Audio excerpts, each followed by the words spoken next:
Hello again, artisans and art fans. My name is Bethel, and I am still on a journey to becoming a full-time artist, author, and YouTuber. I'd like to share with you some of the things that I've learned this year and where I'll be pivoting towards next year. So stay tuned.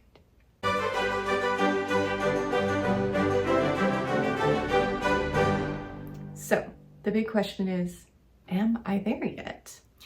And the short answer is no. Not even close. The answer is I still will make it. It's just going to take more time than a year. And I kind of knew going into it that a year was super ambitious, but I thought, why not try it? I started this year with just 14 YouTube subscribers and now I'm at 36, so that was pretty awesome.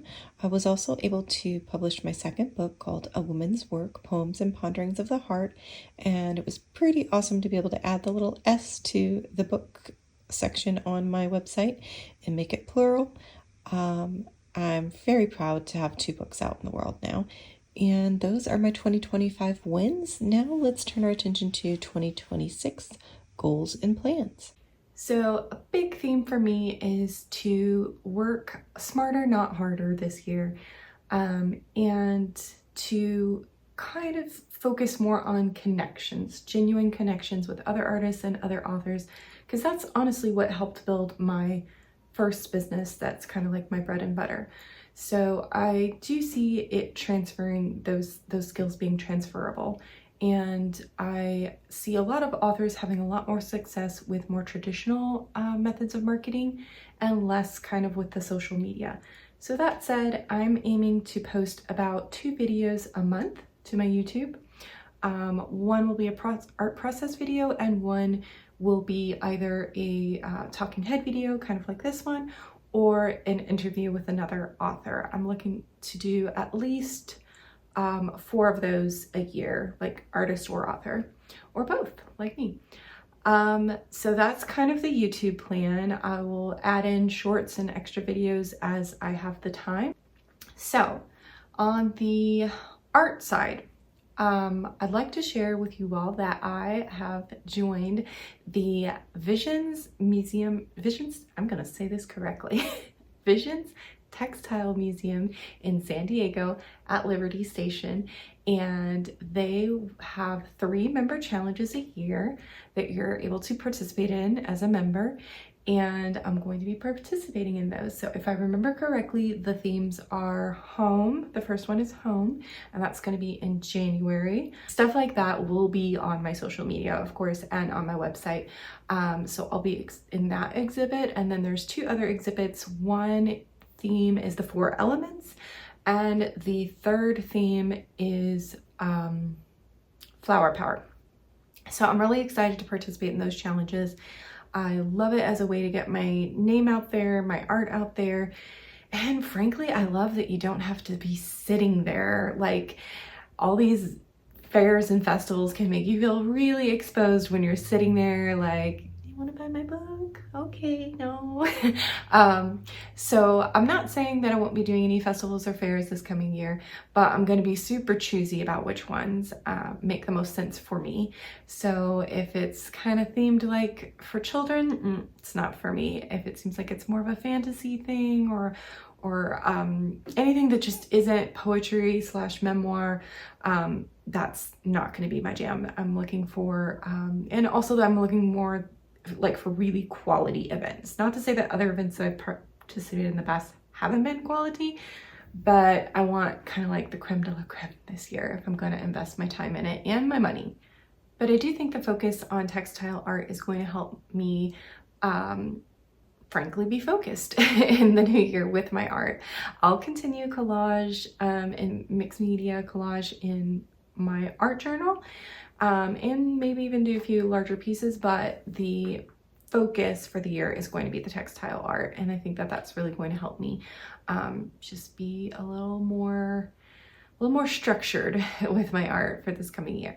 So fabric is the focus, and as far as books go, my publishing goals are I want to do a nonfiction book about the industry that I'm in, professional organizing, and how to break into that. So that's my next nonfiction book, my first nonfiction book. And I also want to do keep writing my memoir. And that is going to be a memoir in verse as well. So those are the goals for 2026. And I'm also considering that I would love to do an anthology of poetry from other women. I've got like a variety of themes in my head.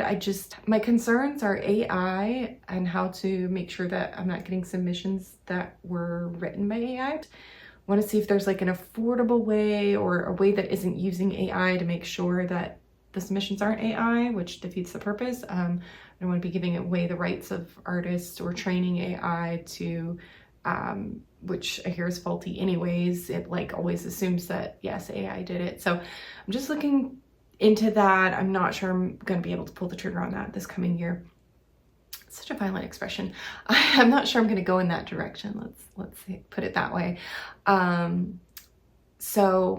for sure, I'll be writing the next 2 books, publishing at least one, you know, if all goes to plan. And then I have my fabric textile art focus and, you know, keeping food on the table and health insurance and all that stuff going with my regular day job. So I don't know that it's going to happen in another year either, but I'm hoping that with these more strategic choices and not just kind of taking every opportunity that comes, but going to the events that make the most sense. There's a couple anthology readings also that I will be in. The San Diego Library has like a thing for when you have a new book out. I forget what it's called, like new authors program or something like that. And so I qualify since I published a book in 2025. So I'll be at that reading. I think that one's January 24th. And yeah, so I'll be doing kind of more strategic with the readings and festivals and fairs and things like that.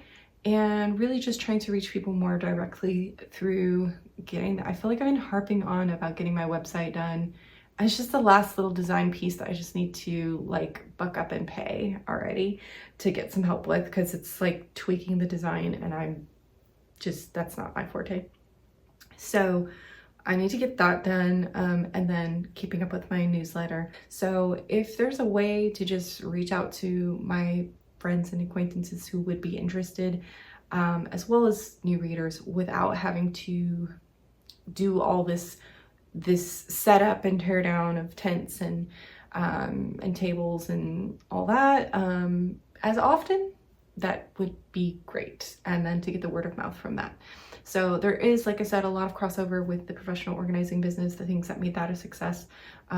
So I'm going to be looking at more of those opportunities, especially traditional marketing and marketing and promoting marketing and press related opportunities. So I'll share more about that as things go, and if they're successful, I'll let you know. If it's not, of course, I'll let you know that as well. Let me know how your journey is going, if you're on the similar journey, and what you've learned so far and what you're hoping to do differently next year. Until then, take good care, be kind, and keep creating your art, because the world needs it.